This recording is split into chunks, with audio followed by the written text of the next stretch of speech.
can't great. see you loud and clear, but I can see you. Wonderful. Oh, I love the posters in the background. I see Star Trek, I see Avengers. So and oh, I can't. Let's see. Okay. I It's know how to you go on. it's You hard can to do it. train. It kind of it's hard to train your dragon. It kind of It looks a bit, is. yeah. It looked a bit like kind of like Thor for some reason. I thought it, yeah, Doesn't fit the progression, yeah, does it? no, but yeah, no, I know, I appreciate all of them, those Very choices good that scores. way. So Strong. off to a good start. I'd be ending this call very quickly. uh, Yeah, just end it. It's like, oh, if you no, don't like How to no, Train Your Dragon, then no, the end, yeah, mate. definitely. So yeah, I think I'll just kind of introduce it. Now, I'm very pleased to be joined by Sam on today, and it's really kind of you to just take the time out to just do stuff like this. Um, and last time I had a bit of a pilot episode with a lovely lady called Adele on Musician's Corner, and this is the official second episode now. We're sort of slowly getting the ball rolling, and hopefully, the engagement will, increase as uh, it goes on. And yeah, it's just really nice to be joined by someone a bit different. I've had a sort of explore through your profile, and as well as doing composing, you do a lot of performing as well. And you got a massive portfolio of stuff. Of you say you do music production as well, and you're a session musician. And I know, is there anything you can't do really? I can't play the saxophone. Oh no, no, neither can I. Just think, just think of that untapped market. Yeah, yeah. I'd just be playing Careless Whisper just on a on a loop. Yeah, I Just think I would constantly. as well. Yeah. Yeah, that'd be a great idea. I know, but honestly, I'm really pleased that you're here today. And just taking the time out to do this. Yeah, thanks for having me, mate. No, really appreciate it. And I know we sort of discussed some of the sort of talking points that we have, but I'd sort of like to delve a bit deeper into your performance side and how you got into that, and maybe sort of along the way describe a few of the ways you coped with, like, when you were nervous at the start, because I know there's people out there who are dying to perform. And when I started performing, I had lots of performance anxiety, and how to overcome that. And it might be good to get a few pointers along the way of how you Oh yeah, coped with sure, that. sure. That's funny that you should bring that up because I was talking to some people this week that they perform, they play with originals Yeah, artists a lot. Um, and I remember I did a gig with them like 7 years ago, 8 years ago, right at the very start of me being a musician as a job. And there's a video of the most public mistake I think I've ever made, like the most glaring, that's bad. come It's on, what did like you do? it, well, I could find the video for you, but I refuse to, like, it gives me actual anxiety just thinking about Yeah, it. But yeah, yeah, it's fully my fault, fully my fault. And it was one of those where the band is like, they were good. Like yeah, everyone in this band knew what they were doing. The singer, she was really great. yeah, The gig was really good, but someone got this on film, and it's essentially the song's a 4 chord pop song as well. It's yeah, not hard. It's like yeah, it's real simple, and it gets to like a guitar solo just before the final chorus, yeah, and it's cold. My fingers are yeah. like frozen to the Oh no, string. I know that from being like a brass player when you play like a Yeah. brass instrument out. Oh, Oh yeah, and you come yeah, in totally flat because yeah, it's cold outside. Yeah, I know. Anyway, I come in and it's like it's wrong by like a semitone. It's like a slide oh, up to the note, and it's like, and it's like the loudest, most. And then I try again on the second time, and I get it wrong again. yeah, And yeah, and there's just laughter from the crowd, and there's laughter from the guy in the video. And the long and short of it is, this artist went on to do great things. yeah, And like last December, I got phoned up. I was at a gig in Greece. yeah. They Oh, said, "Can you get nice. to Finland? We're doing a gig in Finland." And I was like, "Yeah, I can do that."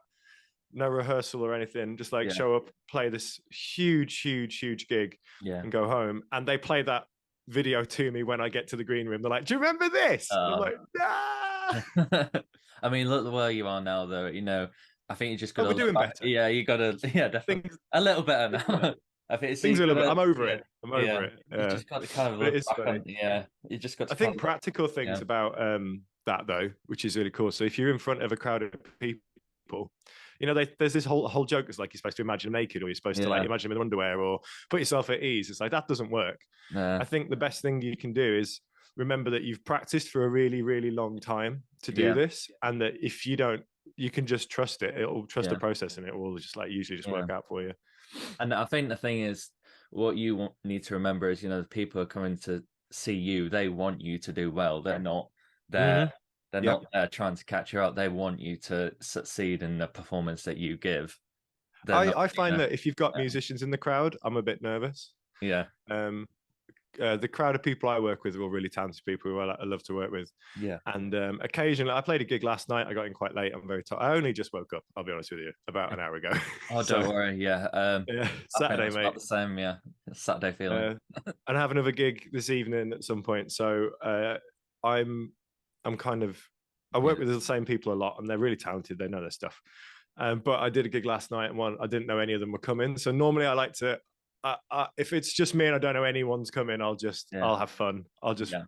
substitute Yeah. chords left, right, and center, and I'll try and enjoy myself. I looked around the bar last night, and the bass player was like at the back of the room, and I was like, oh, I didn't see you. If I'd have known you were here, I'd have played way differently. So yeah, it's really nice to just hear about you sort of performing, and but I'd love to hear a bit more about how that sort of got started, and what sort of smaller gigs you started with, and at what sort of age did you start to think, I want to do this further. I really enjoy doing this. And was that a similar time to when you started composing? And did you do that Okay, first, or yeah?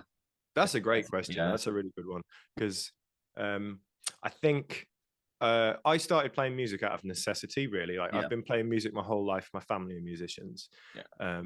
And I moved away from. I grew up just outside of Birmingham, in a place called Yeah. Dudley, and then I moved to Manchester about almost 10 years ago now, and it's getting close to 10 years, and went to university, and everyone knows university is expensive, and it's not a particularly easy time. So I was playing gigs to like get my, because I refused to work in a bar at the start. I mean, I ended up working in lots of bars, but at the start I was like, I don't want to go work in a bar. I'm too cool for that, and I was wrong. I think And everyone has that sort of side hustle on the start side at the start, don't they? We all Definitely. have to do it.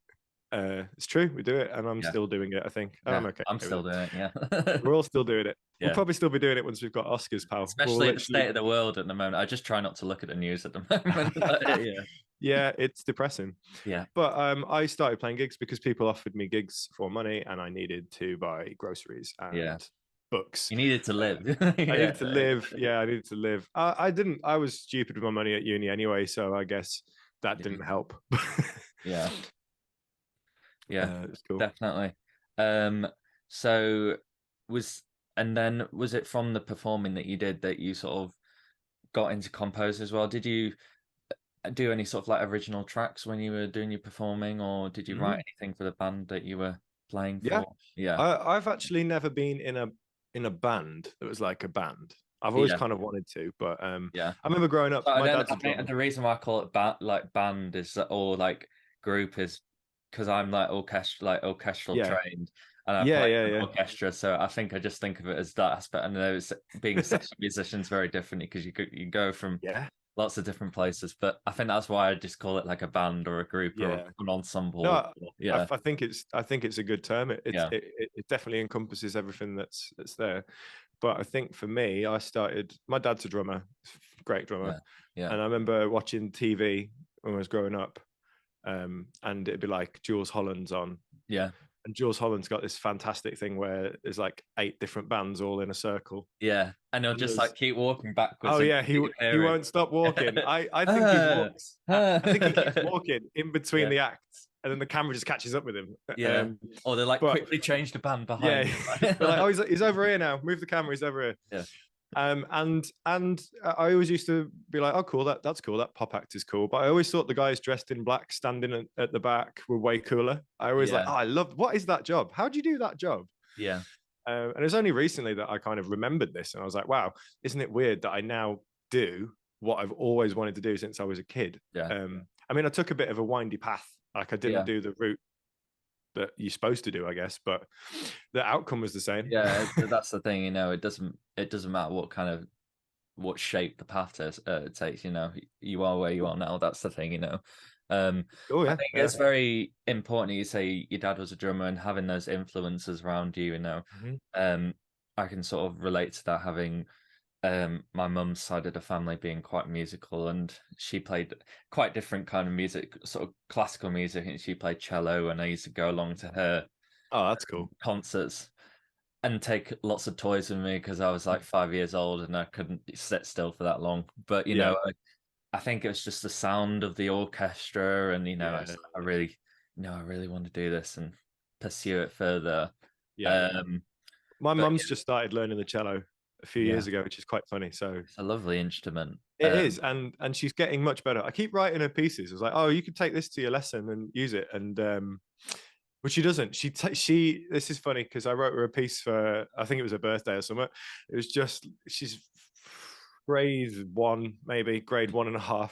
So it's like, cool, let's use everything in first position on the low strings or Yeah, open strings if possible. Wrote this little tune, and instead of learning it, she framed it and put it on the wall. oh, that's just like a mum thing to do, isn't Such it? a mum Like, thing. I was like, yeah, Mom, no, come on, learn it. I yeah, wrote that for you to learn. yeah, definitely. Also, the other thing that's funny is I remember being a kid and having piano lessons and being like nagged to go practice when I was watching TV. Yeah, And now the tables have turned, and when I'm at home, which isn't very often, I nag my mom to go practice. I'm yeah, like, you did this to me for about yeah. 11 years, so get upstairs and practice. I think it's so important, and having like the right teachers around you as well. Um, Sure. I mean, look, think back to like my piano teacher. I think I had three different piano teachers, but my first piano teacher, I don't think I'll ever forget about her. It's a lady called Sharon, but she was always there to to motivate and um, just get the best out of you. Yeah. And then I think that's just so important as a teacher, isn't it? Yeah. Well, we had, my wife's a teacher, Yeah, and my sister-in-law's nice. a teacher, and my brother's a teacher. Yeah, Uh, and they definitely carry weight to what they yeah, do. So yeah, I think if you really care about teaching, then they actually, yeah, they really carry it. yeah, I remember I had definitely. really great music teachers at school. We Yeah, had, in our year was probably the only year that had a full like concert band. yeah, Like brass instruments and stuff.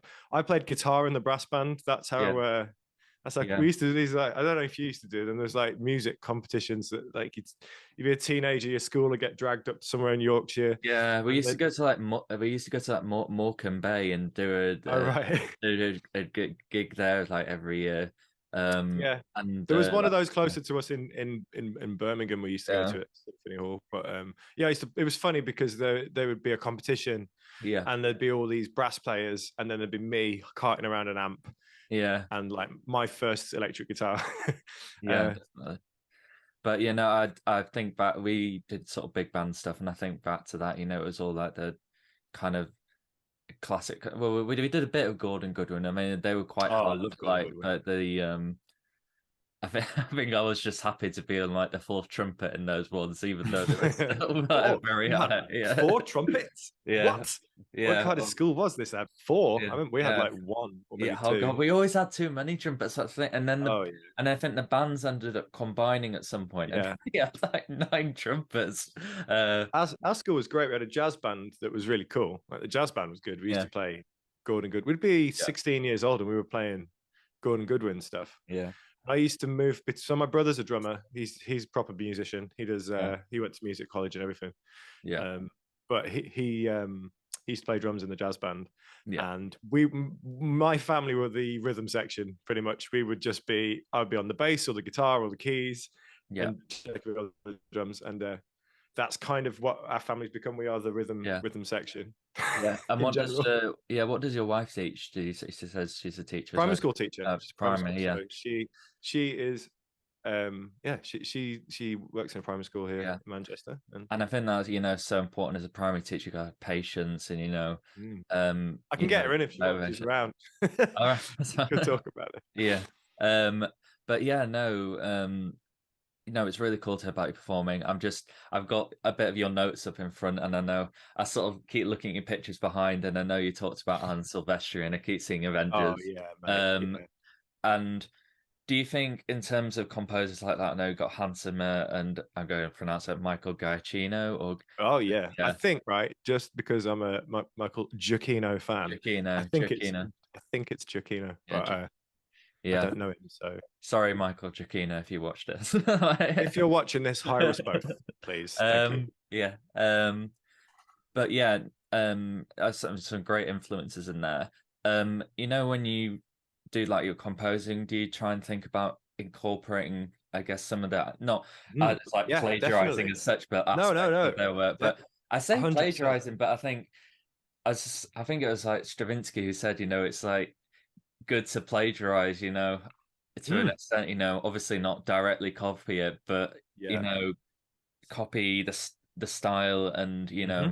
the technique. And yeah, did you, I guess, try and incorporate that into your work and take that forward?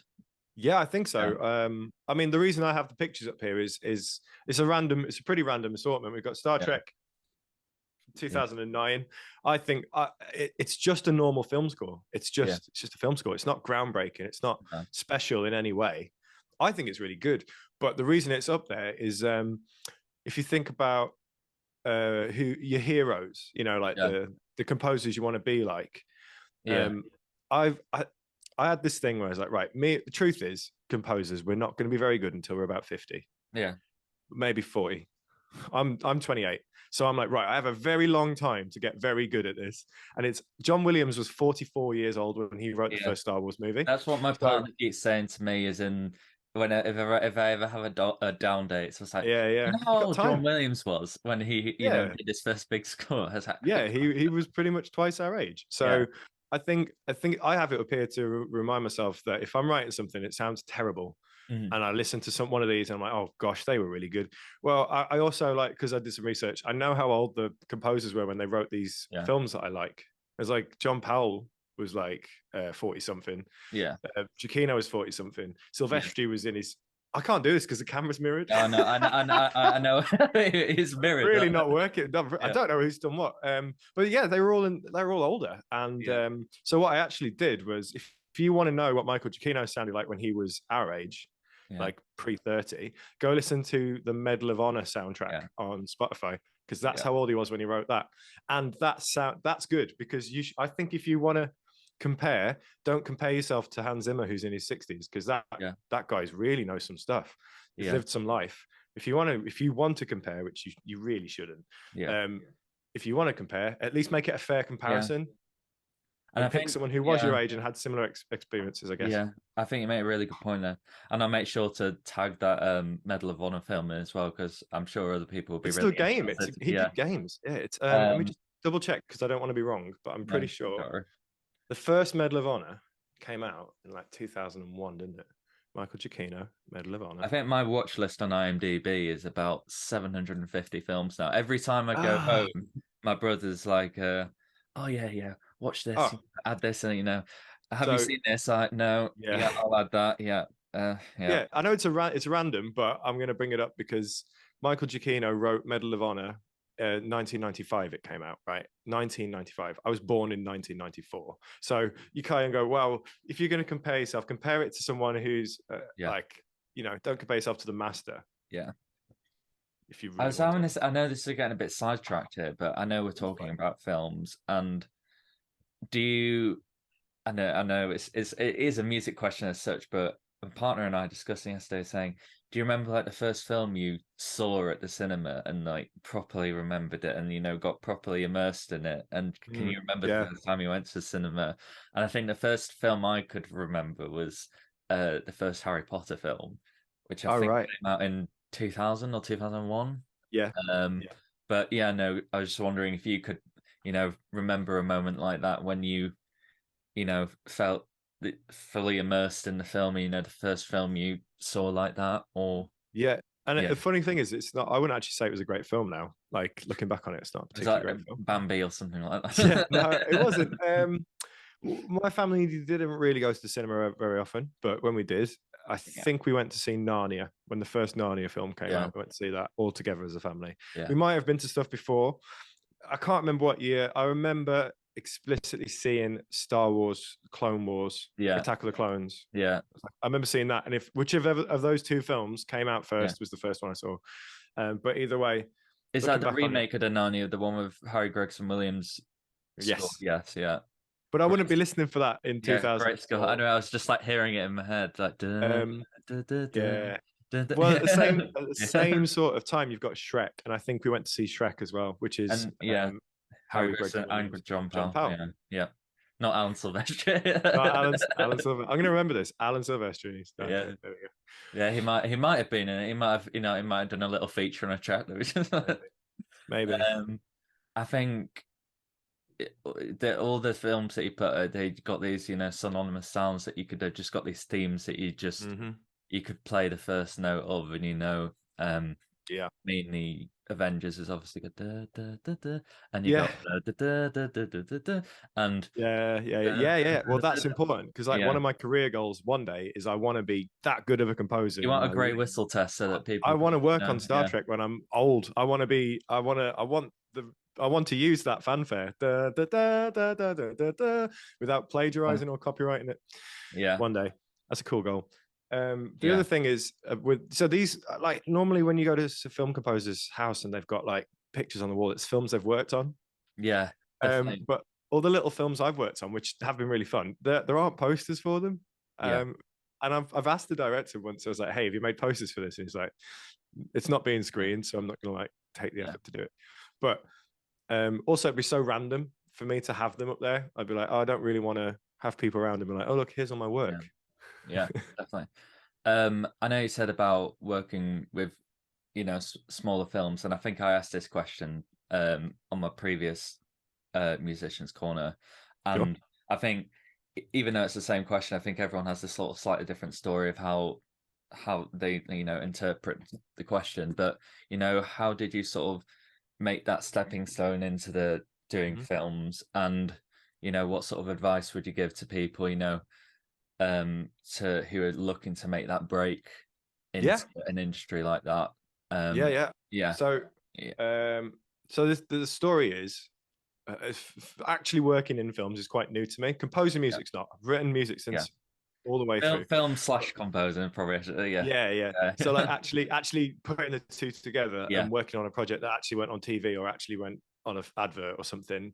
That happened for me in 2019, first time, because obviously pandemic, all live music's cancelled for about a year. So mm, that's my main stream of income. It's the main thing I was doing at the time. I was self-employed. I just lost all my work. I had like 25 weddings that were booked in and they were gone. And I had my first like world tour actually that I was going to go on. It got cancelled. That was in like 2019. We mm. were going. It wasn't a world tour. It was around the world. We were going to like parts of I class that as America. a world tour. Well, yeah, It's I was like, around the world. It's a I world was tour. going to somewhere that wasn't France or like Norway. It's like, oh, this Yeah, is gonna be great. I'm really looking forward to it. And then that got cancelled, yeah, obviously. But so in that time, after a small period of being really depressed about it, I pulled myself out of it. It was like, instead, what I'm gonna do is in our house at the time we had a spare room, so we made it into a studio. mm, I bought a nicer interface. I upgraded yeah, my speakers. I got a nicer screen. yeah, You know what I mean? I made the studio a nicer place to work. It was quite cool actually. I was quite proud of that room. yeah, This room is like based on it. One day it will be a bit more. I reached out to some people. I was like, and it failed. So I reached out to some people who I knew were working on cool stuff that I wanted mm, to work out, and they were like, "Sorry, no. Basically, yeah, you haven't got anything yeah, to show me." Because I think something we need to talk about is the idea that we know we're capable of doing stuff, but unless yeah, someone gives us a brief to make the product, sometimes yeah, it's really hard to just go, "Here's the thing that you wanted me to make." exactly. Yeah, Especially at the start when you haven't written much music. yeah, At this point, I'd not written any music or recorded or produced anything. I'd done loads of projects for other people, tons. So the skills, yeah, I had the skills, but I hadn't had a brief to like make yeah, something. So I gave myself a load of briefs. I stayed up one night late. I was like, write a film score about a sci-fi movie, yeah, about a horror movie, and just kind of create all these things. It was like, and then I worked my way through the list and I made yeah, a bunch of stuff. And over the course of like months, it got better. And then maybe after a year of constantly making crap, a couple of my tracks were actually really good. I was happy with my template. I'd got some live musicians to record remotely as well, which was a bonus of the pandemic. I think that's it's always a bonus, and it just makes it sound a bit more professional as well, doesn't it? Oh, every time, especially if you're like really young and your programming's not that great yet. Just like if you want to get a clip and like take this and put it on YouTube, is like the only thing I think is really useful. Is if you can't program it, literally pay someone to play it. Like go message someone on like type in violin and Instagram, and then look for the first person whose name has got violin in it and just send them a message, and just because that's how I learned orchestration. But my point was, like, I wrote a load of stuff. I kind of made a portfolio, and then after doing all this work, it was kind of for nothing, because I had a chance meeting with a producer, and the producer was talking to me, and she said, I've got a short film coming up, would you like to score it? So I did, like, nothing actually came of any of those tracks I wrote. They still sit on a hard drive I'm never going to use. But the point was, you make something every day and you get good at it. You practice and you practice and you practice.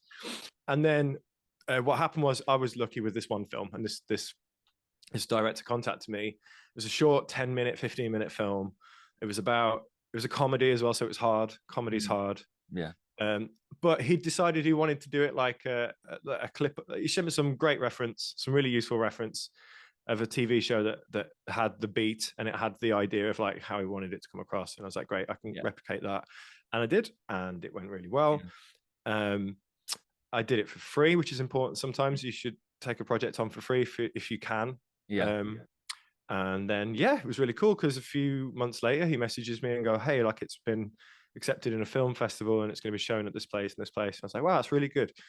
And then we got to work on another film together, which is great. And then were you able to get any sort of PRS or anything on the back of that film, because it was taken to film festivals and used?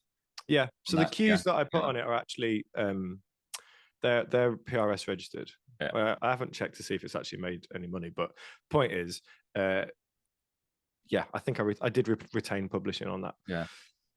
But that's a bit of a sidetrack. But the point is, sometimes people aren't just going to like ask you to come and do the thing you want to do. You have to just go do it, which is you have to just do it. You just have to do it. And something I'm working on at the minute, which I think is really cool, is I hate AI, but I use it a lot at the moment to write emails mainly. But if you say to like Chat GPT or whatever, write me a script about a horror movie or something, it will come back with a paragraph, and that is, if you're a good composer, that's enough for you to write music to. And that's not even true. Like, if you're a composer, if you're a creative, like, you can look at that and go, I know how that should sound, and then you can have a bash at it. You don't need someone with a fully shot movie to come to you to practice. I think that's important. I think it almost gives you a bit more scope as well. If it's not, if it's just a paragraph, you've got more scope as a composer. No, but that's it's really interesting to hear about. you just covered so much that was really good. Oh, sorry, I could have. No, don't worry. No, this is what we talked to about, and I'm really grateful. I do think at a mile very quickly.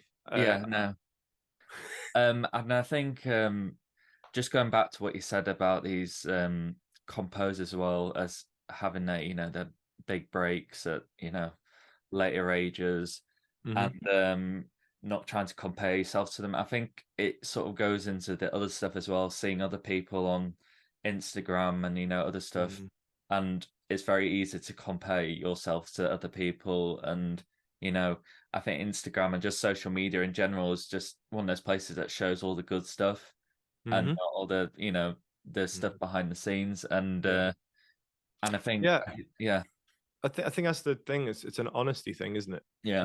It's not a problem, but I think it's an honesty thing that is to do with the person. But I guess the thing with Instagram is, I've had Instagram since I was at college. So what, 2012, right? when I got my first iPhone. I remember being really like, oh, finally, I've Yeah. got an iPhone. I remember when Remember- someone came into school with a touchscreen, and I was Yeah, yeah, yeah. I remember getting my first iPhone in my last year of college as a yeah, iPhone 4 or a yeah, 3GS or something. yeah, Anyway, but since then, you've been able to put a filter on anything. So yeah, since 2012, you've been able to take a picture of something from a specific angle, put a yeah, filter on it, and you look like the star of the show. You look like yeah, the most important person in the room. And, sometimes, like, well, there's plenty of research. This is me being a scientist, by the way. There's plenty of research out there on the topic. There's tons about what people, the psychology of social media and what it does to people and what it yeah. can do for you. And the great book I was reading recently, which is about. This is such a digression, by the way, but I Oh, it's love fine books. because if you mention the book, then we can put it in, and It's someone not else related might. to music at all, but That's it fine. We'll might put it help you in. deal. I'll tell you, it might help you deal with certain types of directors and producers. But Yeah, it's a book about narcissism, actually, and it's a bunch of. I know, yeah, right. It's unrelated, but this book about narcissism is fantastic because it kind of details. Um, it's called the narcissism epidemic, I think. Anyway, I had it for Christmas one year, and it's a really cool like scientific exploration of the idea of how we've all decided to make ourselves as important as we possibly can, or at least yeah, look as important as we possibly can. And I mean, I don't relate to all of it, but there's some bits where I was like, oh, actually, I do that. If I'm at a gig, I make sure it looks like I'm on stage, yeah, which is not a great thing. But the comparison thing's really interesting because um, I think the truth is it robs joy. yeah, So if you go, well, that person's got, um, that I can think of people now who I would like if I was doing a timeline of how far along in their career there are. I yeah, could like, oh, I know where I am on that line, and that's comparison. yeah, Sometimes it can be encouraging. Sometimes it can make you go, I need to stay up and work on this so that I get to the next thing I want to do. And sometimes it can make you feel terrible because you're like, well, they got really lucky and they're not, maybe they don't know as many chords as I do. So how did yeah, they get further ahead? yeah. And Why if do you they get it? Why do I get it? And then you start, yeah, yeah, and um, that's an interesting thing because then you end up talking about luck and fate and stuff, and yeah, that's slightly beyond the scope of this. yeah, But I think once the if you think of comparison as something that ruins what you currently have, yeah, because I remember last year I did my first proper orchestra recording with mm, the Northern Film Orchestra, and I'd been yeah. yes, that's right. It's I was amazing, there in isn't it? February as well, so yeah, Yeah, yeah. Oh, yeah, I was there. That's how we yeah. met, wasn't it? I went to watch. I went to watch. I went to steal some ideas off Melvin. That's what I went to do. He conducts brilliantly. Um, but I was just trying to remember what you were talking about. But taking all these little side paths. oh yeah, the point was I did this recording, and I I'd written some music, but I then realized once I'd done the whole process, I just did it for the video. I did it for Yeah, the sake of the video, and that's okay when you remember that Instagram is not your friend. It is not your. It's not there to help you. It's no, there to pay its shareholders, and it's designed to market things to you and for you to market. So I started taking all my personal pictures off of Instagram. yeah, I made my Instagram social profile all about my work, yeah, and I was like, right, this is calling Instagram and social media exactly what it is. It is a tool to market myself, and if you do it right, then you're not being treated like the product, I guess. So what yeah, I've tried to do was I took that video that we made, and I was like, cool, I'm working on this now, and I'm doing this, and I put up little clips, and I did, I did a whole YouTube video about how I made it and all this stuff, and yeah, I suppose it is a comparison yeah, thing as well. Makes me think, oh well, who else has done that? But also yeah, makes you um, think of all the other cool stuff other people have done. Oh, I want to yeah, do it again. Oh, I wish I could have afforded a bigger yeah, orchestra. Or I did it in Manchester instead of LA. Imagine if I'd have done it in LA. Wow, yeah, this is all very silly. It's all very very silly because yeah, when I stood on the podium and conducted, that was one of the actual coolest things I've ever done in my life. Second to getting married, yeah. it's the coolest thing I've ever done. You have to be No, careful. oh no, no, she was there and she would slap me if I didn't Yeah, say that correct. But yeah, I think if I was to compare it and go, oh, I could have done this wow, imagine if I'd have done it in Los Angeles, or Yeah. imagine if I'd have done it. You start going I down the could, rabbit hole and you just yeah, start, yeah, because it would ruin how great it was to yeah, actually do it in Manchester with these 40 people yeah, playing your music. Like, you can compare that as much as you want. Like, maybe if you'd have gotten the world's best players, maybe if the Berlin Philharmonic had done yeah, it, yeah, it doesn't matter. It's silly. It's a really odd thing to like yeah, think about, because I still got to conduct my music in front of those people, and it yeah, still created a fantastic feeling, a fantastic yeah. moment. And I really like the way it's laid out on your profile as well, with the three pictures across the top. That Oh I don't know, well, really actually adds like a professional. I have a picture of it here. I just Oh, so sick. nice! Wow, This is on the other wall. This. There you go. That's that same picture, but my wife gave me this, and she put it in a that's frame. And lovely. she's like, there you Um, go. I've also just seen that we've got 5 minutes left on the timer. Um, but I'm just trying to. No, no, I totally agree with all the points you've made there, and I think it's just really important to take in that we're all on our journey, Sure. um, and it will happen, and you just got to keep going. Yeah. True. And I agree. yeah, definitely. And I know, I think last time I had this conversation with Adele, I was talking about I'm just going back to performing here, but Sure. um and she was talking about working with composers who and directors that you might not necessarily agree on, or have a bit of a Mm. you know disagreement on how something should sound. And I was wondering if that sort of went into performing, like, ever, if you have Mm. ever had working with session musicians, and how did you sort of remain professional in that environment. I know it's a bit of a silly No, question, no, that's but yeah, no, yeah, how did you sort of overcome that, I guess, hurdle in yeah. the I, th- session? Yeah, I think what's really important with being a session musician is to remember what your job is. yeah, I think it's true for composers as well. Like, just like I mentioned about my narcissistic this book, we yeah, can all have a bit of ego. Ooh, just bang my table. We can have a bit of ego sometimes, but I think with being a session musician, I think the clue's in the name. It's like, yeah, you're just here to serve their vision. Like, you need to play for yeah, them, and I like that, because it kind of sometimes it takes the pressure off me to like yeah, I just have to do what they want. I don't have to be John Mayer, and I don't yeah, have to, you know what I mean? Like, I just yeah, have to do what this artist yeah, wants, and that's fine, and that's okay. So yeah, so long as I can fulfill it and can do it, then yeah, the same is true for composing as well. Like, the director's in control. The yeah, producers can be a little bit picky, and sometimes the studio might be involved. But if your music doesn't suit what the director wants, then you need to change it and yeah. make sure it fits. And it's just, Also, something yeah, something I learned in the music industry so far in the 10 years that I've been doing it, in the short time, but God willing, I'll still be going, is you don't get anywhere by being rude and by being standoffish and mean.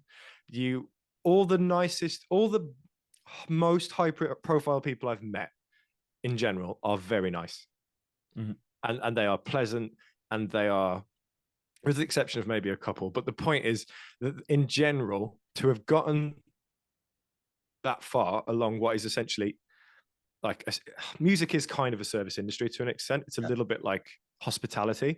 You just, like, if you're just rude and if you're just like hard to work with, then people won't work with yeah, you. yeah. People won't want you to work with you again. Yeah. and Um, and there's no sense in doing it, because it shoots you in the foot yeah, and it limits your options, and that's not good.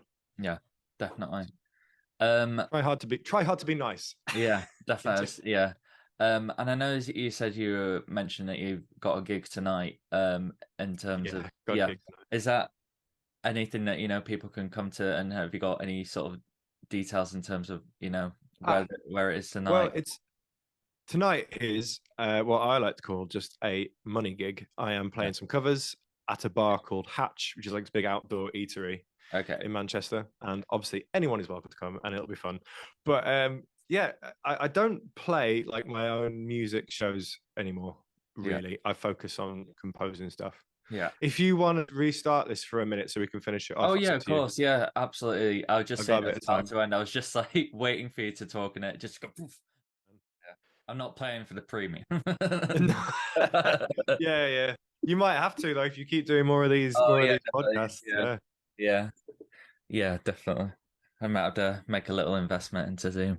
I ended up paying for something the other day that I thought was really annoying that I had to pay for. What was it? It was like Canva, but I use Photoshop and Adobe and everything like Yeah. all the time. But the other day, instead of like going and doing it properly in Adobe Suite like I should, I just paid to go on Canva and it made it for me. Mm. And I was like, well, I'm going to start doing this more often because time. Every And I so would. often, I forget I've signed up to Canva, and then I'll see a payment come up. I don't recognize that, and Oh, that then is me all over. yeah, That happens to me with plugins constantly. I'm like, oh yeah, I have this yeah, plugin, and then I sign up for it, and I'm like, oh, and yeah, then Sibelius gets on my nerves. yeah, 27.99 a month. yeah, Oh, that's annoying. Pro Tools, 35 yeah. quid a month. I think when you mentioned Evil. Canva, I think having a present, as much as it is annoying to pay a subscription, but I think at the end of the day, it's probably one of the best subscriptions I have Mm. because it's so good to make Yeah, things just look professional, which yeah. I think as a performer or working in an industry, you want to stand out and look professional. Mm. Um, and no, looking at your profile, the layout, and it's very clear everything you do. You don't want loads of information at the top. Um, and no, I Sure. actually, yeah, in terms of you say you do your music production as well, and so I Yeah. presume that's on your Pro Tools as well. Oh, I Yeah, don't use Pro Tools. I'm a Logic user. I yeah, have it, but I hate it. yeah, And I've produced an AP for someone last year, yeah, and it went really well. But the studio that we hired didn't have Logic; they only had Pro Tools. I was like, okay, yeah. fine, well, I'll just export it out. But because there was so, have you used Pro Tools before? I used it when I was at uni, Yeah, right. and then got rid of it as soon as, Yeah. and now I just use So Logic now and yeah, one Sibelius. of the features that is quite useful in Pro Tools is the playlists feature, which kind of makes alternate versions of each track if you want. Yeah, So I was like, we've done all these takes on the drums, and we ended up doing like 11 takes on the drums, I think yeah, maybe for the 3 songs. We did 3 songs, 11 takes. It's not so bad. 3 takes a song perhaps. yeah, But either way, I ended up just being like, oh, if I just bounce it all out and recombine it in Logic, it was a nightmare. yeah. So this is the benefit of networking, which is so important. Is I have a friend who is a Pro Tools genius. Yeah, In fact, I have 2 friends who are Pro Tools geniuses, and they love Pro Tools. They breathe Pro Tools. One of them was probably using Pro Tools when it first came out, like Pro Tools 1, yeah, and he really, really knows everything about it. So I remember paying for some of his time, and I was like, "Look, I've got to produce this whole EP in Pro Tools, and I'm gonna have you on Zoom for like 2 hours, and I'm gonna go ahead and try and do what I would normally do, and you're gonna tell me how to do the thing I want to do when I yeah, come to do it." yeah. And that was so good. That was like learning a year's worth of like there are books, there are Pro Tools manuals and stuff. Yeah. Like I think I've literally got a book which is called Logic Pro. It's like the dummies book. for dummies, Yeah. yeah. Here's a trick though, pro tip. I think I've come up with this as well, so I'm actually really proud of this. So I don't know if it's already a thing, but what door do you use usually?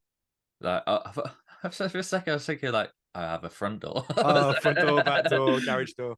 No, um, like Logic, Contact. Logic. Yeah, yeah, Okay, so you're used to your commands in Logic, right? yeah, So I've made like custom commands. I know, like for quantize to a quarter note, yeah, quantize to whatever. So I have all those like in my fingers. There's like yeah, being a performer as well. You're like, oh, this is my muscle memory. You just get used yeah, to your muscle memory. This is how I play "Ain't Nobody" by Chaka Khan. I play it yeah, this way, etc. So yeah, I discovered that I have this muscle memory for shortcuts, yeah, and learning them in another door is a nightmare. So yeah, just go to the other door, change all the shortcuts yeah, to Logic to the ones you're used to, yeah, and that means so I've got on my computer at the minute because I'm working on a couple of different projects with different people. I have yeah, Cubase, I have Ableton, and Pro Tools, Logic, and Sibelius, yeah. and I have changed all of the built-in key switch, not key switches, commands Shortcuts, yeah, in yeah, all of them to the most as close as possible to the same commands that I'm just used to using. yeah. And it's good for me, but you have to remember to change it back when you export it to someone else, because Oh yeah. if they get No. your file and all the key commands are wrong, it's really annoying. I think they're setting it up with a keyboard, probably. Yeah, they'll think something's gone wrong. But yeah, I'm that productivity hacks like that so good. Like Yeah. I mean, in terms of like composing quickly, I love voice notes. I love, Yeah. like I was telling you about my process, because it's more traditional, I guess. Is in Yeah. I wanted to do it the hard way at one point, and I was like, Yeah. I'm gonna write by hand, and I'm gonna do the whole thing by hand. Yeah. But I've discovered that is so quick. Mhm. Like, say you've got your big sheet of paper and your piano, and you're just like going, well, the strings are going to do this, and then the woodwinds are going to do this. There's no clicking on an articulation set and changing it to portato and changing it to pizzicato, Yeah. and then you listen to it and you go, oh, that's not quite right. It's like, no, just write pizzicato on top of a piece of paper, and you're like, cool, that's Yeah. pizzicato, I know that. Or, you know, Yeah. it comes with practice. Yeah. It comes with Definitely. practice. You can't. It's not simple, but for me, it's so fast. Like, I write entire pieces of music. This is not. I'm not bragging, by the way. Oh I'll no, write no, an you're not. entire piece of music on the train to work, like into Yeah. Manchester. Yeah. With let me show you. I'll show you how I do it. Everyone should do this. Well, no, actually, that's not true. Everyone should do whatever they find is comfortable. Get a book, manuscript book. Yeah. This is a messy one. Here you go. Look. And just do this. It doesn't have to be more complicated than that. This Yeah. is a transcription of a Michael Giacchino piece, Yeah. but it's like, right, there you go. There's the camera. Yeah. Like, cool. Got the melody on the top, got the chords in the middle, put the bass on the bottom if I want. You know, got a counterline. Like, that's probably how he wrote it. Yeah. Yeah, no, I'll say it's use the Logic and the Cubase. Yeah. It was interesting about what you said about, I don't know why I feel so out of breath after coming back up the stairs. Oh Um, no. um, but yeah, no, it was interesting about saying you got some friends who, live and breathe Pro Tools, and they've Yeah. Do I it. think I very much feel about that way with me and Sibelius, and that I did a lot of it at school, and Yeah. it's very hard to go over to Logic sometimes Yeah. because as much as I love Logic, I love being able to have like a blank score in front of me. Yeah. And I know stuff like Logic and Dorico, you can, No, export it into a score. never use the score editor in Logic. It's rubbish. Yeah, It's but not designed for that. It's yeah, terrible. and I think it's just a control you have with Sibelius, of we putting the things you can do on it are just ridiculous, and I just love the feeling of just putting it straight into into a score. You cut out all that stuff of Yeah. played in loads of samples. Now I'm gonna transfer it to export all the MIDI parts, put it into a score, That's and one way to do it. yeah, I have a friend that does it exactly that way. yeah, And he does it because I think it's really clever. I do. If I was it's writing more concert music and I yeah, didn't have like to finish a cue in 2 days or a yeah, day or an hour, if I didn't have to like rush and make little, I've got to get this done, which is kind of the working world in music. There's never like the deadline is always tomorrow. It's yeah, always like it needs to be done now, from what I understand. yeah, And if I had more time to write more, I am writing a piece of concert music at the minute. Actually, this is yeah, funny. I was commissioned to write a piece of music, and I was like, yeah. wow, Nice. does that make me an actual composer now that I was commissioned to write for this? Wow, I think it does, doesn't it? Oh Yeah, wow, I can put it yeah, on my bio. I am now actually a composer. Um, and if he does it this way because, what if I've got an example? I've got an example. Like you get these scores, right? So this is what we're talking about. I saw that on offer the other day. I'm thinking of buying it. Go and buy it. I've just Like ordered that. the score, This is great. the Highland one, yeah. Well, the point is, right, he can go, I've got a melody. He's already done the composing. He's looking for an orchestral texture. You can skip to any page in here pretty much and find a texture that's really interesting that you want. And he does it this way because it's easier to copy in these articulations into like Sibelius and then export those articulations into Logic and have it like accurate. Yeah. Whereas if you wanted to play it in, yes, you could play it in, but it might actually take more time. And I think it's a comfort thing. Like my friend's comfortable writing intricate lines in Sibelius that he physically can't play in Logic. Yeah. So if you've got those fast, like Williams is a great example because of the fast flute, fast strings, the brass chords and stuff that he does. And I for one, love that style of like 90s action music that's very Williamsy, very Silvestri, very like, like dissonant brass chords. And if you want to do that like academically, there is the kind of a formula. There's a couple of formulas that you can use to create them. And I would definitely benefit from looking at them in Sibelius and Yeah. seeing them actually stacked rather than I would looking at the chord Yeah. on my hands in Logic. Yeah. Sometimes for really complicated Yeah. 20th century harmony, 100%. Yeah. I think I just like just the control that I'd have on Sibelius. Mm-hmm. I think a lot of people that use Logic and stuff can't actually physically, write music. Mm-hmm. They all do it. Yeah. I think we're in a fortunate position where we can actually, write music on, Yeah. staves, which Yeah. can Yeah. It's an be a really important thing. useful skill, especially if you're trying to start off as a musician doing performing. It can be quite expensive to, hire an orchestrator or something. So if you can teach yourself, Yeah. something like that, it just keeps the cost. It's just one of those things that you don't have to think about. It's a good business decision. Yeah, definitely. But Um, so I work as an orchestrator quite often, and I yeah, love it when people hire me to yeah, like orchestrate their music. But half the time, it's stuff that it doesn't lend itself to like good orchestration. It's mm, just like a four chord pop song, which is nothing wrong with a four chord pop song. But some four chord pop songs were not meant to have like huge orchestras like put on them. So you really, yeah, really have to try. yeah, And sometimes you get incredible results, and yeah, sometimes it's just something that doesn't work, and that's part of yeah. the process. I think, But yeah. Sorry, you were going to speak there. My no, apologies. it's fine. No, go ahead. No, no. I was just going to say, I think be, being able to, physically write music makes you think of it more on a performance level as well when you're on Logic as well, because it's all well and good something sounding nice, but Yeah, you would want it to be playable as well. If yeah, yeah, yeah. there's no point having a flute playing semiquavers for 16 bars without breathing. No, And that's why it's important to. yeah, I think that's why I love Sibelius. You can see yeah, the marks and you can do phrasing, which yeah. which no, that's why I I very much think do it that way. that um sorry, I just got a notification. Sure. It's okay. I will come back to that problem in a moment. Uh, In I think this trouble. is a really important part. Yeah, I just heard the email thing. I was like, oh, I need to talk to this guy now. To the director. Cut that out. But there's this whole like thing that I think is fascinating. I think everybody should try, and I benefited hugely, hugely from it. Do you like coffee? Are you a coffee drinker? Oh yes. All right, okay. So I worked in coffee when I was at uni and stuff. So Yeah. I have worked in this great coffee shop. Love coffee. Big fan of coffee. Coffee, um, not just like drinking coffee, but going for a coffee with someone and talking to them is one of the best, fastest ways to learn pretty much anything. As long as you can.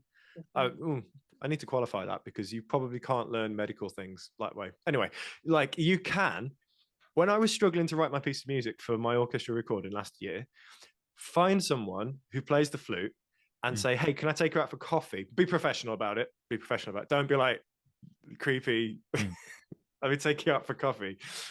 Email them, be like, "Hey, I really want to talk to you. You're a great player. Be really nice. Yeah. Be polite. Hey, can we go and have a chat about coffee? Or if you know someone who wants to talk about playing the flute or playing the oboe or something, and then sit with them. I did this with the bassoon, right? Because I had no idea how to write for a bassoon. Really, I Yeah. was just having it double the cello for the whole piece, and that just seemed really lazy.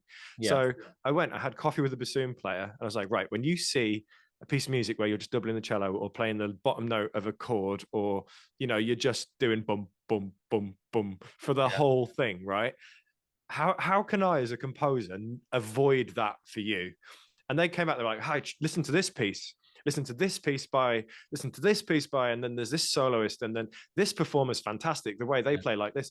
I'm not a bassoon player, so I have no idea who the best bassoon players in the world are. And, I don't listen to the bassoon repertoire on repeat, but these guys do, and they live it. And so you turn up with a notebook and you chat to them, you buy them a coffee, it costs you Yeah. £3. And you literally you sit and you go, right, I need, and you get your sheet of homework, you go home, you do the work, you write it up the piece of music, and you're instantly a better orchestrator because you chatted to this person and they were like, Sibelius lies to you is the other point. Those red notes, they can Yeah. sometimes play them. So I wrote That's not the horn trumpet. I lines. think it said a high C was like out of range, and I was like, I was like, I've no, definitely it's heard not. people do that. I must be a very I good trumpet player because I can play that note. well, the other truth is that Sibelius's red notes are designed for school bands. They are Oh not no, designed for professionals. They are like a school band, probably can't play a high C. yeah, So, and I didn't know this, and I'd written all my music, and I'd done all the copying, and I was getting ready to go to the session. And this is the first time I've done all this. It's like it was all quite new, but I'd done my research. I'd met with people to talk about how to do this right. I'd had a meeting, 2 meetings with conductors, so that when I conducted it, I was like, I know what I'm doing. And I get there and the horn player's like, I get chatting to the horn player at the end. I was like, oh, how did you think those parts are okay? Like, how could I make them better? And he goes, yeah, well, they're a bit simple in a way. Like, if you wanted that line to soar more, we can go higher than that. And I would never have thought I could have looked it up in a book, but I was in a rush. But I yeah, would never have thought. So it just made me think like one of the best things we can do as composers and orchestrators is networking with players because they 100%. have devoted their life to one instrument and Yeah, they definitely know it better than you. yeah, Like they know it better than any book that you are trying to like get information from. So yeah, just like if you want a really cool yeah. tip of how to improve quite quickly and get meaningful information in. It's not necessarily go and buy a course on the internet and study for 12 weeks, No, or it's not watch a 10-minute YouTube video either, because Lord knows that stuff doesn't necessarily stay in there, no, does it? Like, exactly. It you will at go, the you need time, and then the next day it will be gone. 100%. I Yeah, definitely yeah, watched the video about polychords the other week, and I don't remember anything she said, but yeah, I remember like four of the things that I liked about it. And then, but then that information that was so dense is not absorbed. So one of the most important things you can do is go and talk to meet someone who people. plays that instrument.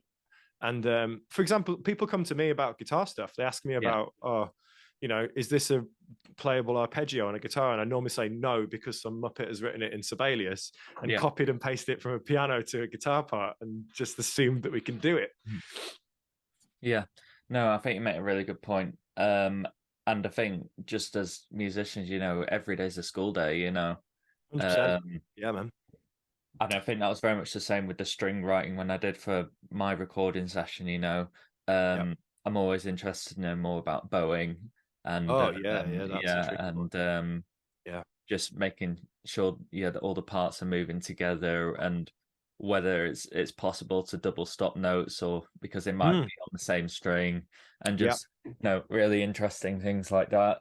And you're right. and I think this you talk about this face-to-face meeting, I think it just shows that you're taking a really big interest in it rather than it being done on a video, you just watching a video as you said, or Yeah.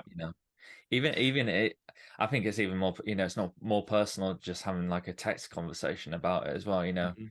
Yeah. No, I think that's, it's really interesting to hear about that. Um, and It's a then, different approach. It's yeah, just a no, different, it's a slightly different approach. And like I said before, I trained as a scientist. So yeah, I like to get the data, I think, like not numbers or stuff. Like if we're yeah, thinking, I want to get the truth in a way. Like, I want to get the yeah, truth out of this player. I'm going to chat to them, be like, right, you're a viola player. How much do you hate just playing G for these pieces? Do you know what I mean? Like, yeah, how can I make it like a part that you're really going to put, because they're going to perform it better if they can play it, if they want to yeah, play it better. And then at the end of that, you have a better recording. You get hired for more stuff because your music sounds better because the players enjoy. It's all knock on. It becomes a thing. yeah, definitely. But And I think, this business of contacts as well, you've made is such and just talking to people, yeah, going to sort of conventions as well, and yeah, composer meetups are just yeah. fantastic as well. I know, I went to a composer meetup. I'm not going to say who it was, but I went on a composer meetup and I was like, wow, um, look at, like, it was that comparison thing. It's like, look at the competition, yeah, but most of them, most 90% of them had never worked with an orchestra. They'd only yeah, done contact and yeah, virtual, and I'm sure they were great at it. But yeah, I genuinely think there's something to be said for, like, for example, at the minute, I know there's a company who's got a sale on for their VSTs. It's on yeah, until the end of the month or something, right? And you could, for the same price as 1 hour of recording, yeah, yes, you could buy you could yeah, buy all of the VSTs, right? And then spend the rest of the year using them. Or you could take that same amount of money, hire a local orchestra, hire a local film orchestra, like the Northern Film Orchestra, Yeah. and and you will probably learn more in that hour than you would do in the months and months of scraping through YouTube videos. Yeah, definitely. And I know I'd sort of put in a question about VSTs and playing them. Oh I yeah, that's think, interesting. That's an yeah, interesting no. one. And I think you sort of answered part of it, but I think it's just I think it's making sure you don't get too immersed in the VSTs and remembering about getting live musicians, and Mm. otherwise it just becomes a piece of music that's you know unrealistic in a way, doesn't it? Yeah, yeah. And I Um, mean, in terms of the sample libraries, I think I've got one Spitfire library, which is the Albion one, which okay, I that's quite a good you library. know It's I pretty I use classic. as I've got like a template set up for it, Yeah, and it does the job. I don't think it's down to um spending ridiculous amount of money on buying all these different sample packs. It's what you've got in your head. yeah, um you spend all the money in the world on it, but it's you that's going to make it sound good. um yeah. yeah, I mean, I'm biased to an yeah, extent. I know which libraries I like using, yeah, but another thing is they are they're just keyboard patches, is how I think about them. You know, there's all this stuff about MIDI programming and stuff and yeah, blah blah blah. You still have to play them. You yeah, still have to like play it in. So um, there's something about it that I just think to me it's a necessary thing that we just have to know how to do. It's like you need to know how to program, you need to know how to do this. But I just see it as an extension of the orchestration process. I've yeah, always thought that composition and orchestration literally go hand in hand. yeah, You when you're composing, you should be thinking what instrument is playing this melody that I'm playing on the piano here. exactly, yeah, And then you can even look at the register you're playing in. You're like, well, that can't be played on a flute. So yeah, you've just made an orchestration choice right away by looking at yeah, the keyboard and going, that's not in the flute's range. So the flute isn't playing that melody. yeah, I could move it up an octave and then it yeah, could, but that changes the composition of the piece. So, yeah, um, so if you're composing and orchestrating using VSTs, that's great. That's like, I think that's a really efficient way to get lots of music made very quickly. yeah, I think there's definitely something to be said for sitting in a room with a piano, a piece of paper, and a pencil, and yeah, trying to understand each decision as you make it. yeah, Why have I put this here? What does it? I haven't just. yeah, Why have I put the strings in open voice in? yeah, Is it because everyone I know does it like this, or yeah, have I put? Should I put them in a close voicing because I want to change the sense? Have I picked a cluster and I've yeah, somehow for some reason picked a cluster and then put it on a open voicing so it's no longer a cluster? Why yeah, have I? What is this choice? Why have I made this choice? yeah. And Instead I of think just going to logic and just pressing a note, and yeah, yeah, and I have a real problem with this. There's a thing at the minute that you can get where it does whole arrangements for you. You hold down like two keys, and then this VST uh, plugin that I see everywhere will generate all the arpeggios and all the ostinatos. And yes, I yeah, get that at the highest level, if you only have 10 minutes to write an entire film score, that might be the fastest way to do it. But is it cheating? In my opinion, yes, it's cheating. yeah, But because you didn't write any of that is the other yeah. reason. It's like It's you're not not a you, composer at yeah. that point.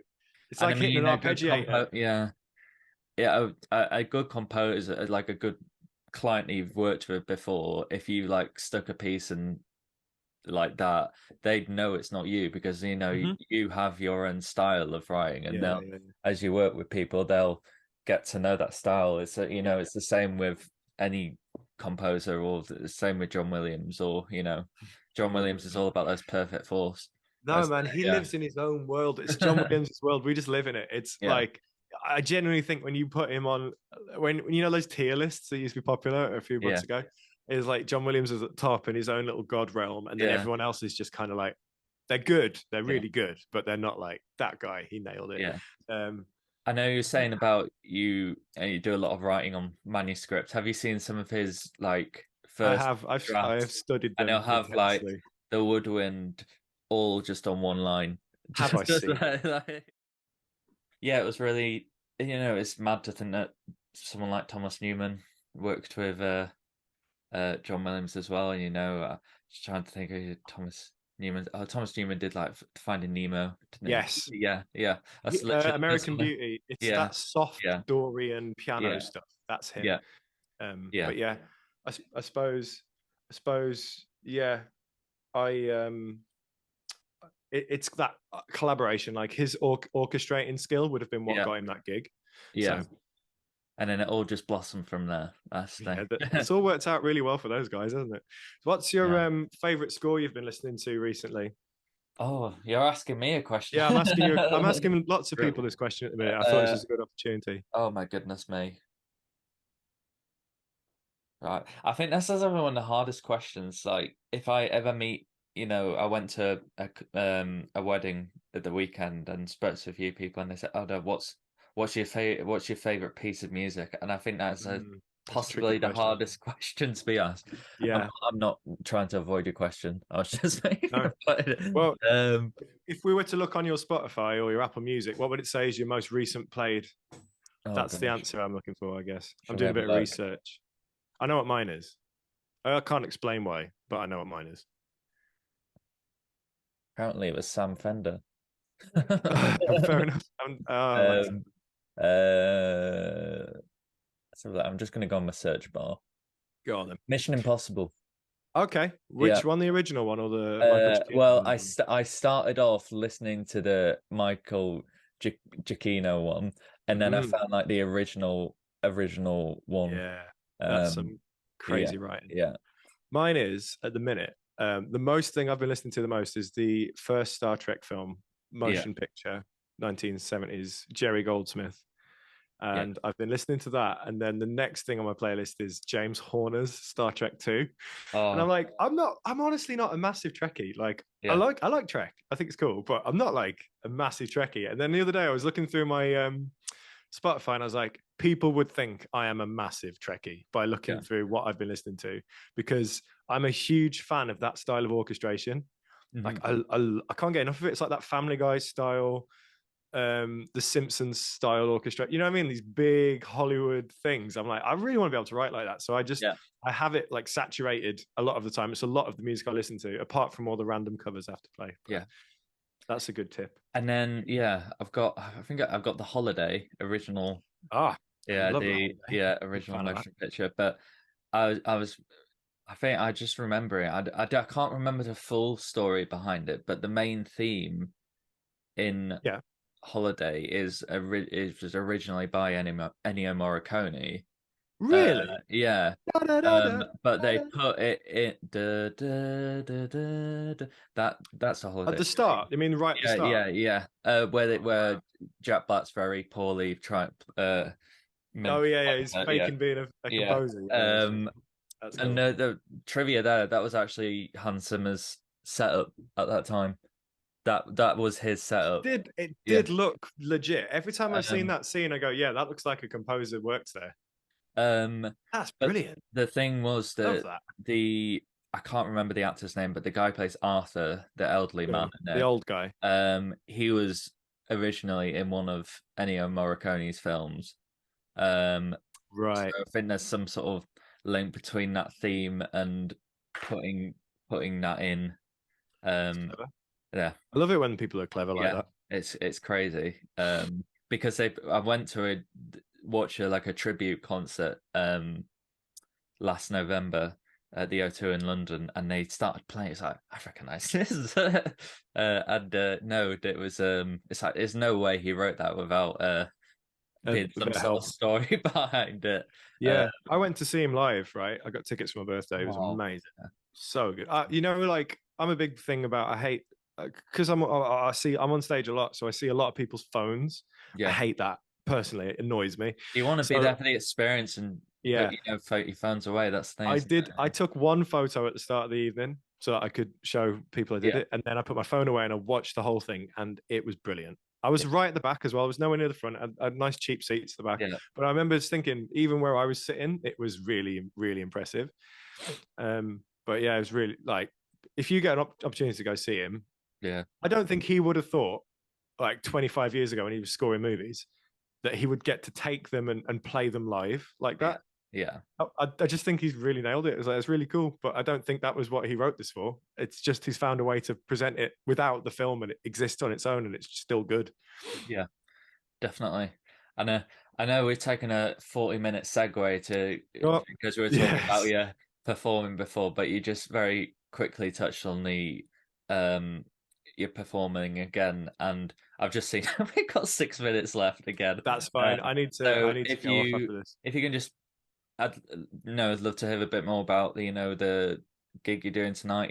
You said it was at this place called the Hatch, and what Oh sort of yeah, music you're going to so be playing, and uh, yeah, it's interesting, right? Because this is a regular gig. This is a yeah, residency, and yeah, and I think it's a really important thing people grasp that like residencies are a good thing. Like for yeah, musicians, for working musicians, getting a residency, like that's actually really cool. yeah, But I think tonight I'm depping on. So a dep for people who don't know is I'm covering for somebody else. yeah, And the great thing about being a dep is that work comes in and it's like freelance work. yeah, And it's like, so being a dep on other people's gigs for me is a huge part of my income. I have it. Uh, I'm kind of lucky that I play keys and guitar as well. yeah, So there is one gig where I actually play both at the same time, yeah. but the other gigs it's one or Well, the you other. guitar with one hand and piano with the other. I no, it was one after the other. The coolest thing I've ever done, third in my list of cool things I've ever done, was get married. The second one was play with the orchestra, and the third one is I did a party once, just a dumb party, where we did a cover of Rosanna by Toto, Mm, and I played the keyboard solo, and then immediately played the guitar solo right after it. And that's I impressive. don't think I'll ever peak cooler than that in my opinion. And no one noticed or cared, but all the musicians in the band were just like, Yeah, kudos, that's hard. And I was like, yeah, finally I've made it. That's the coolest thing I've ever done. But tonight, yeah, it's just a covers gig. It'll just be it's one of those venues where there's like food and live music, and we're the yeah. live music. Well, definitely. If Bread and anyone butter. is in Manchester, you should Yeah, sure, yeah, go it'd be go great. see Come say it. hi. I'll be Yeah, there. definitely. There'll be a few of us. Um, I'll introduce you to the cool people I work with. yeah. And I just want to kind of wrap this up in a way, but I don't want to end Oh, it abruptly because I know we've talked about a lot. So I think we've fixed all the problems in the world. That's yeah. how much we've talked about. Um, but just to sort of summarize, what would be the main bit of advice to people who are looking to you know make that break or looking to get into performing or Sure. just into the industry, I guess. I know you've touched on it before, but Yeah, yeah. just if just to sort of bring it to Bullet points. a close. Yeah, yeah, Yeah, I think it's quite simple. I think yeah, it's practice, as in yeah. you have to know what you're doing. That's Mhm. that's important. So like practice your composing. Something I got from an older composer than me who gave some great advice. Write something every day, even if it's not good. Just Yeah, write something every day. Doesn't 3 bars, 2 bars, 6 minutes, whatever. Write something every day. That's how you practice being a composer, if you can. When I worked in coffee, I used to bring my notebook, my score, and when I was waiting for customers, when yeah, it was quiet, I would have a pencil and I would write music in between. yeah, The other thing is don't compare yourself yeah. because you don't know what anyone else's journey is. So you don't know how they You're on got your there. own journey as well. That's the Got to thing. work. Yeah, Just don't compare yourself. Meet people who play instruments that you don't play for yeah, coffee and talk to them about how to play their instrument so you can become a good composer and you yeah. can understand their instrument.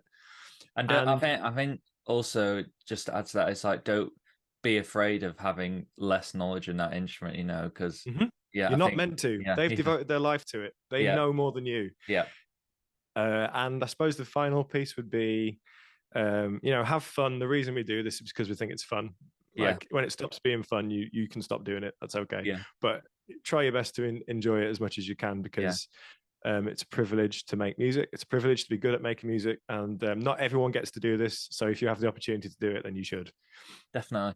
And I think what I'd also just add is, just listen to music, listen to Mm, everything. Just mm, not just the stuff that you like. Listen to something you wouldn't normally listen to as well. And yes, it's all yeah, it's a definitely. great idea. Yeah. Well, mate, Um, it's been a pleasure. yeah, yeah, and thank you so much, Sam, for taking I was going to say taking an episode, taking the time for this episode of Musicians Corner. Oh, great, man. It's And been fun. it's been a delight just talking to you and just other stuff as well. So yeah, I'll make sure to link in about all the stuff that you've talked about. And Sure. if you're in Manchester tonight, people, Yeah, that'd come be see fun. Sam Come say hi. as well. And yeah, really appreciate you taking the time today, Sam. No worries, And mate. yeah, we'll speak soon. Yeah, sure. All right. We'll meet up for a coffee. Oh yeah, definitely, definitely. All right. All right. See you later, Sam. See you later. Bye See you bye. later. Bye. Bye. Bye.